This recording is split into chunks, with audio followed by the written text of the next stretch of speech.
Amazibuko ophuhliso anegalelo elifikayo kuhlumo loqoqosho lweli kumacandelo ahlukeneyo, kuquka kuwo icandelo lemveliso yezithuthi kunye nezolimo. Izibuko lophuhliso eMonti lidlala indima ebalulekileyo kakhulu kuphuhliso loqoqosho lwaseMpuma Koloni. In the Eastern Cape, we have an opportunity because we have vast land in the likes of the Transkei region where we can cultivate the land and plow the maize so that we can export it through this port. And as I've said before, we have an opportunity to export because we are the only port that is exporting livestock.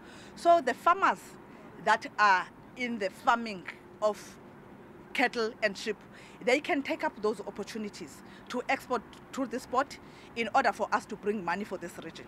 Umsebenzi welizibuko kule ngingqi kukuba licuthe izinga lentswela-ngqesho. East London IDZ iqeshe abantu kwezi factories lapha, baqeshwe abantu abayi-4,700.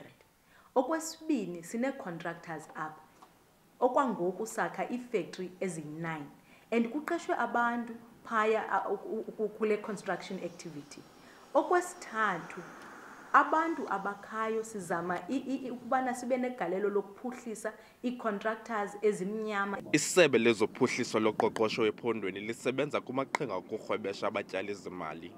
Ukuba baze ephondweni, injongo yoko kukuqinisekisa ukuba kudalwa amathuba emisebenzi kanye kweli candelo. Abongile Yankees, kwiindaba ze-SABC, ndiseMonti.